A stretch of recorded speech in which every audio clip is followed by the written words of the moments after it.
Good morning students. पिछली class में कक्षा 10वीं की हमने बहुपद का प्रश्नावली 3 कंप्लीट किए थे। इस क्लास में प्रश्नावली 4 पढ़ेंगे।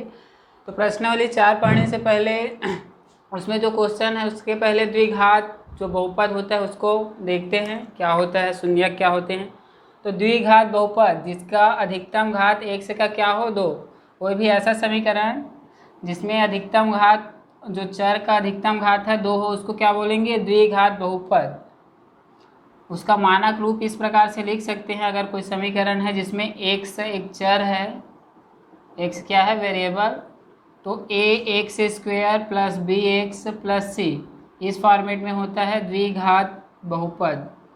मतलब क्वाड्रिक जो पॉलिनोमियल होता है वो x square plus bx plus c। तो द्विघात बहुपद के मान और शून्यक दोनों एक ही होता है। जो शून्यक होता है वही उसका क्या होता है, आंसर या फिर वैल्यू, जो मान आएगा वही है। तो शून्यक क्या होता है, शून्यक x का वह मान है जिसके लिए उस बहुपद में मान रखने पर बहुपद का मान क्या हो जाए, शून्य हो जाए। मतलब x का वह मान जिसको अगर उस बहुपद में रख देंगे x की जगह तो बहुपद का मान क्या हो जाएगा, शून्य हो जाएगा। जैसे कि यदि x square plus x plus 1 ये एक इक्वेशन है, एक बहुपद है। यदि इसके लिए शून्य ज्ञात करना है तो इस बहुपद का मान, यदि एक्स का ऐसा मान जिसके लिए बहुपद जो है शून्य हो जाए, तो इसके लिए क्या करेंगे, अगर इसको शून्य कर देंगे तो जो एक्स का मान आएगा वही क्या होगा, उसका शून्यक होगा। तो एक्स के जगह अगर को तोड़ेंगे मध्य पद को, एक इसको 2x कर लेते हैं, तो एक एक कम एक, तो इसको लिख देंगे x प्लस 1 इक्वल टू 0। तो x का क्या, x कॉमन लेंगे तो बचेगा x प्लस 1। एक गुणनखंड निकाल रहा हूँ जो पिछली क्लास में पढ़ा था, x कॉमन, फिर यहाँ से प्लस 1 x प्लस 1 0। तो क्या आएगा, x प्लस 1 और x प्लस 1 इक्वल टू 0। तो x के दो मान आएंगे, एक तो x प्लस 1 इक्वल टू 0 होगा और इस पर x प्लस 1 इक्वल टू 0। तो x का क्या मान होगा, -1, और इधर x का मान क्या होगा, -1। तो जो -1 जो संख्या है अगर इस समीकरण में रख देंगे तो उसका समीकरण का मान क्या हो जाएगा, 0 हो जाएगा। तो यही क्या है, शून्यक है। -1 यदि इस बहुपद में x की जगह क्या रख देंगे, -1 रख देंगे तो ये क्या हो जाएगा, बहुपद 0 हो जाएगा। रख के देख सकते हो, -1 रखो x की जगह, ये -1 प्लस 2 इंटू -1 प्लस 1, तो 1 का वर्ग क्या हो जाएगा, 1, फिर 2 1 कम 2 और ये माइनस में आ जाएगा, फिर प्लस 1 और 1 और 1 2 और -2 प्लस 2 इक्वल टू क्या हो जाएगा, 0। तो कोई भी ऐसा मान जिसके लिए उस बहुपद का मान क्या हो, 0 हो। x का वह मान जिसके लिए कोई बहुपद का मान 0 हो क्या कहलाता है, शून्यक। और वही उस जो बहुपद है उसके लिए आंसर x का मान होता है। मतलब बहुपद का मान वही होता है और शून्यक भी वही होता है। फिर द्विघात समीकरण, बहुपदों के दो शून्यक होते हैं। कोई भी द्विघात समीकरण है तो उसके दो आंसर आते हैं, अल्फा और बीटा। दोनों शून्यक को, एक को अल्फा बोलते हैं एक को बीटा। तो कोई भी जब द्विघात समीकरण बनाओगे तो दो आंसर आएंगे, दो मूलक, दो शून्यक होंगे, उसके दो मूल होंगे, अल्फा और बीटा। ये याद रखना। शून्यक के रूप में द्विघात समीकरण को लिखना, यदि शून्यक दिया गया है तो उसको समीकरण के रूप में कैसे लिखना है।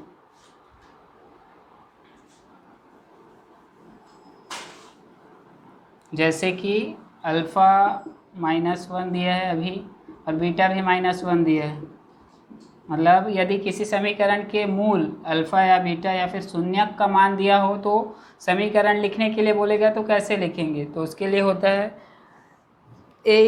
x स्क्वायर प्लस bx बराबर c। ये क्या है, समीकरण है, मानक रूप समीकरण का, ये है उसका आंसर। तो इसमें अल्फा और बीटा की जगह अगर उसका मान रख देंगे तो समीकरण बन जाएगा। जैसे कि के, अगर के की वैल्यू नहीं दी है, के कांस्टेंट है, अगर वैल्यू नहीं है तो एक ही लिखना है, के 1 एक्स माइनस -1 -1 और क्या लिखेंगे, बीटा भी क्या है -1। तो समीकरण क्या बनेगा, ये -x+1 हो जाएगा और ये भी क्या हो जाएगा x+1। तो ये गुणनखंड के रूप में लिख चुके हैं। अल्फ़ा अगर बीटा का मान दिया हो, मतलब शून्य का मान दिया हो, तो इस प्रकार गुणनखंड लिख सकते हैं। इसे को हल करोगे तो समीकरण बन जाएगा, ये क्या है x+1 का होल स्क्वायर या फिर x² + 2x+1। आगे इसको हल करोगे, गुणा करोगे तो ये समीकरण बन जाएगा। तो जब भी अल्फ़ा और बीटा यानी कि शून्य के मान दिए हो तो समीकरण इस फार्मूले में अल्फ़ा और बीटा का मान रख के निकाल सकते हैं। फिर है शून्यकों का योगफल, जो शून्यक अल्फ़ा और बीटा है उसका योगफल क्या होता है, अल्फ़ा प्लस बीटा होता है -b/a। b क्या है, x का गुणांक है, b क्या है x का गुणांक। कोई भी मानक समीकरण दिया गया है उसमें जो x का गुणांक होगा वही क्या होगा, b होगा। और a क्या है, x² का गुणांक, ये x² है, इसके सामने जो भी संख्या रहेगी वो। और जो c है वो क्या होगा, अचर पद, जो लास्ट में कांस्टेंट कोई वैल्यू है उसको लिखेंगे। तो शून्यकों का योगफल के लिए सूत्र होता है अल्फ़ा प्लस बीटा, ये वाला याद रखना, लिख लेना कॉपी में। और शून्यकों का गुणनफल, इसके लिए ये वाला सूत्र अल्फ़ा इंटू बीटा बराबर होता है c/a, c/a। और c क्या है, अचर पद है, और a क्या है, x² का गुणांक। तो इसी के बेस में अगला ये जो प्रश्नावली 4 है उसके क्वेश्चन बनेंगे। तो ये दोनों याद रखना, ये दोनों फार्मूला और ये वाला, ठीक है। चलो क्वेश्चन देखते हैं, फिर समझ आ जाएगा। तो हम लोग शून्यकों के बारे में पढ़ रहे थे, तो शून्यक के बारे में पढ़े हैं कि शून्यकों का योगफल, शून्यक क्या होता है, शून्यकों का योगफल और गुणनफल। और शून्यक अगर दिया है तो उसको समीकरण के रूप में या फिर गुणनखंड के रूप में कैसे लिखना है, तो उसी का क्वेश्चन प्रश्नावली 4 का पहला क्वेश्चन है। उसमें का तीसरा देख, एक उदाहरण बता रहा हूँ, बाकी सब बना लेना, ठीक है। तो पहला उदाहरण ना बता के तीसरा क्वेश्चन है 1/2, एक शून्यक है -1/2। क्वेश्चन है, यदि नीचे ax² + bx + c के रूप में कुछ द्विघाती बहुपद के शून्यक दिए गए हैं, दिया गया क्या है, शून्यक दिया गया है, और क्या ज्ञात करना है, गुणनखंड निकालना है। जो समीकरण का रूप है द्विघाती उसका गुणनखंड निकालना है और शून्यक दिया गया है। तो इसको बताया था कि जब कोई भी द्विघाती बहुपद के दो मूल होते हैं या फिर दो शून्यक होते हैं, उसको क्या बोलते हैं, अल्फ़ा और बीटा। तो मान लो यहाँ पर अल्फ़ा क्या है 1/2 है और बीटा क्या है -1/2। दो शून्यक दिए हैं 1/2 और -1/2। तो यहाँ पर दिया है, क्या दिया है, अल्फ़ा दिया है 1/2 और बीटा दिया है -1/2। अब एक सूत्र बताया था, यदि समीकरण ax का शून्यक दिया हो तो उसका गुणनखंड लिखने का सूत्र ax² + bx + c बराबर होता है k x - अल्फ़ा और x - बीटा। ये वाला सूत्र बताया था। इसी में अल्फ़ा और बीटा का मान रखेंगे। तो सूत्र में अल्फ़ा और बीटा का मान रखने पर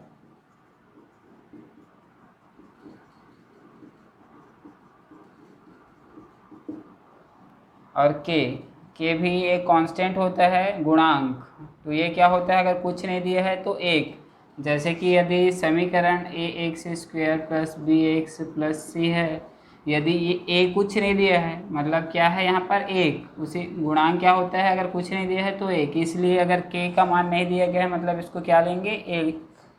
तो k की जगह एक लिखेंगे और x और अल्फ़ा का मान क्या है 1/2 और बीटा क्या है -1/2। तो x और माइनस बीटा का मान लिखेंगे -1/2।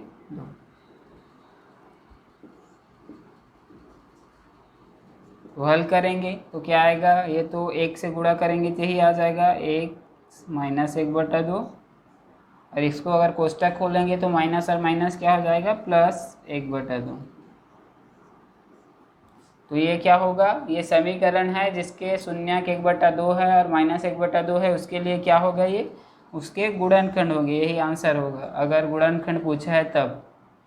अब यदि समीकरण पूछेगा तो आगे इसको गुणा करके समीकरण के रूप में लिखना है। ये क्या है, गुणनखंड के रूप में है, क्योंकि यहाँ पर क्या ज्ञात करना है, गुणनखंड।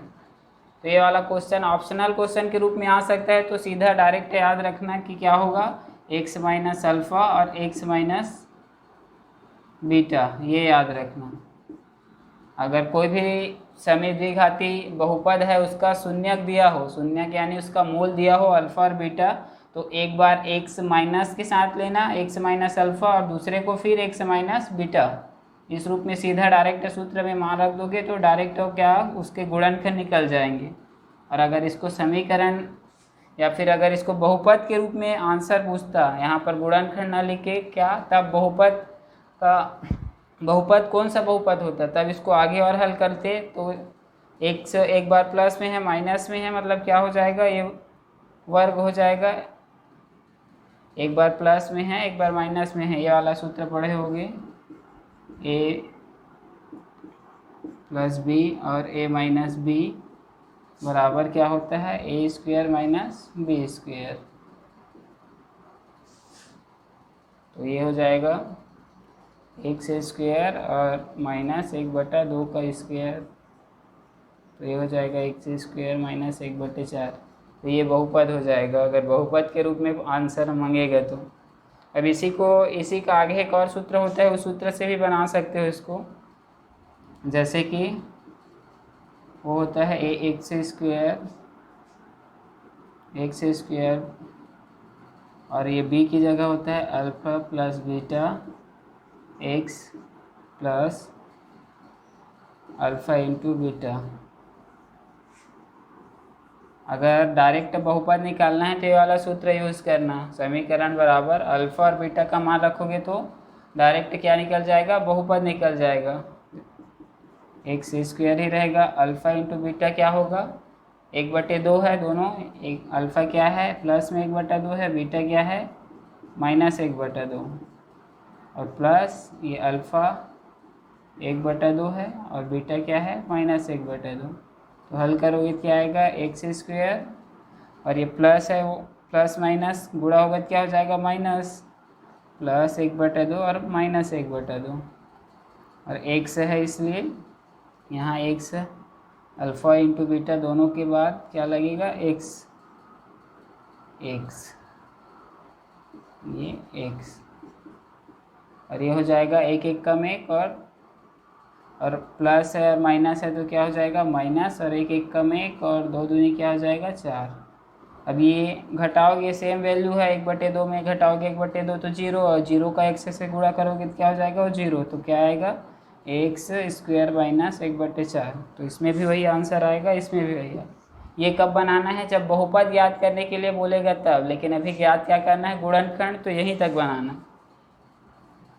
जब बहुपद याद करने बोलेगा तब यहाँ तक पूरा बनाना है, नहीं तो फिर x माइनस 1/2 x प्लस 1/2, ठीक है। बाकी सभी क्वेश्चन ऐसे ही बनेंगे, सिर्फ उसमें अल्फ़ा और बीटा का मान रखना है। तो बाकी क्वेश्चन बना के कमेंट कर देना, बाकी क्वेश्चन सरल है, पहले के जितने भी क्वेश्चन बचे उसको ज़रूर बना लेना। उसके बाद है दूसरा क्वेश्चन है, निम्नलिखित बहुपदों के शून्यकों का योगफल और गुणनफल ज्ञात करना है।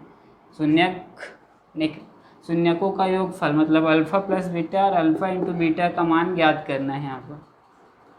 तो देखते हैं, इसके लिए एक सूत्र बताया था मैं, अल्फ़ा इंटू बीटा और अल्फ़ा प्लस बीटा क्या होता है।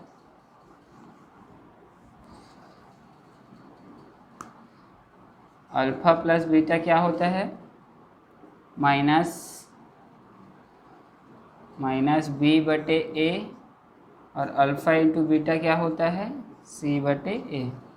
b क्या है, x स्क्वायर, x का गुणांक है,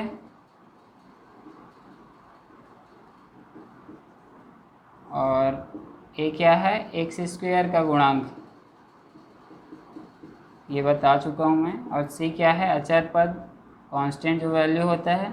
और ए क्या है, एक्स स्क्वायर का ही गुणांक। इस वाले फार्मूले से क्या ज्ञात करना है, यहाँ पर शून्यकों का योगफल मतलब अल्फा प्लस बीटा, और गुणनफल क्या है, अल्फा इंटू बीटा ज्ञात करना है। समीकरण दिया है तो सबसे पहले हल करने से पहले इस समीकरण को मानक समीकरण जो होता है a x square plus b x plus c से तुलना करेंगे, फिर ए बी और सी का मान निकालेंगे। तो हल में सबसे पहले दिए गए समीकरण, दिए गए बहुपद क्या है, -5x² प्लस 3x प्लस 4 का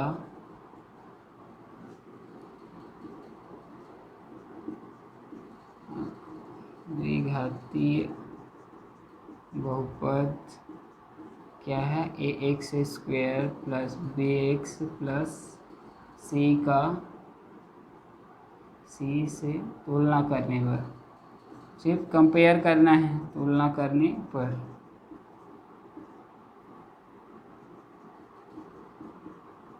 ये वाला समीकरण जो बहुपद दिया है और जो मानक बहुपद है द्विघात समीकरण का, उन दोनों का क्या करना है, तुलना करना है।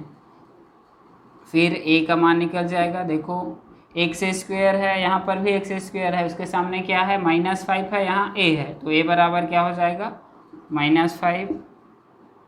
अब b, x है, x के सामने क्या है, यहाँ पर b है और यहाँ पर 3, तो b बराबर क्या हो जाएगा, 3। c की जगह क्या है, 4 है, तो c बराबर क्या हो जाएगा, 4।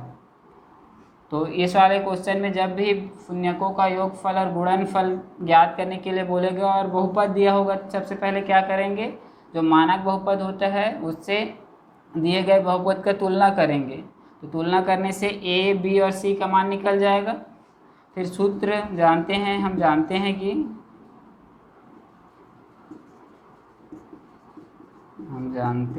कि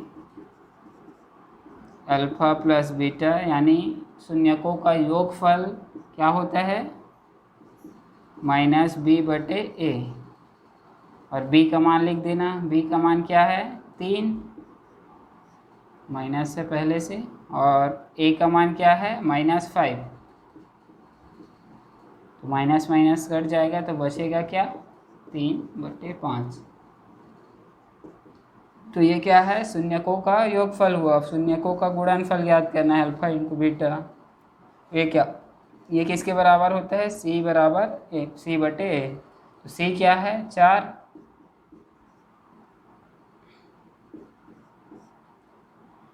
और a क्या है, -5। तो इसका आंसर क्या होगा, -4/5। तो ये है शून्यकों का योगफल और ये क्या है, शून्यकों का गुणनफल। और लंबा बनाना है तो यहाँ पर इसको नीचे लाइन में बना सकते हो, यहाँ बना लेना, मान रखने पर c और a का करके तो लंबा हो जाएगा। ये वाला क्वेश्चन ऐसे 2 नंबर के क्वेश्चन में आ सकता है, तो ये वाला ध्यान देना। सबसे पहले अगर इस टाइप का क्वेश्चन आया है कि शून्यकों का योगफल और गुणनफल ज्ञात करने हैं और बहुपद दिया हो, तो सबसे पहले क्या करोगे, दिए गए जो बहुपद है उसका मानक बहुपद से क्या करेंगे, तुलना करेंगे। तुलना करेंगे तो क्या होगा, a, b और c का मान निकल जाएगा। a की जगह जो संख्या है, एक x² यहाँ भी है, x² यहाँ भी है, a की जगह क्या है, यहाँ -5 है, तो a बराबर क्या लिखेंगे, -5। x है, यहाँ भी x है, और b की जगह ऊपर में क्या है, 3, तो b बराबर क्या लिखेंगे, 3, और c की जगह क्या है, 4, इसलिए c बराबर 4। तो कोई भी समीकरण हो, सिर्फ तुलना करना है तो क्या निकल जाएगा, a बराबर, और a, b और c तीनों का मान निकल जाएगा। उस मान को क्या करना है, alpha plus beta, alpha plus beta का सूत्र होता है -b/a। तो b की जगह जो मान आएगा उसको रखना है, तो क्या निकल जाएगा, शून्यकों का योगफल। जैसे यहाँ पर -b की जगह क्या रखना है, 3, b का मान क्या है, 3 रखे। फिर a का मान क्या है, -5, चिन्ह ध्यान देना, -5 लिखना है, सिर्फ 5 नहीं, चिन्ह को भी लिखना है। यहाँ पर प्लस में था, +3 +4, इसलिए क्या है, प्लस में ही लिखा हूँ, लेकिन ये क्या है, -5 है, इसलिए यहाँ पर माइनस में, तो चिन्ह ध्यान देना। और ये माइनस में सूत्र में ही पहले से ही माइनस है, इसलिए वाला माइनस लगा है। तो बी का मान क्या है 3 और ए का मान क्या है -5। अब माइनस माइनस कट जाएगा, बचेगा क्या 3/5, तो ये क्या हो जाएगा शून्यकों का योगफल। अब गुणनफल के लिए होता है c/a, तो c का मान क्या है 4 और a का मान कितना है -5, तो आंसर क्या हो जाएगा -4/5। ठीक है, तो अगले क्लास में अब नेक्स्ट अध्याय जो है उसको स्टार्ट करेंगे, और बाकी क्वेश्चन सब बना लेना और नहीं बनेगा तो कमेंट कर देना। ठीक है।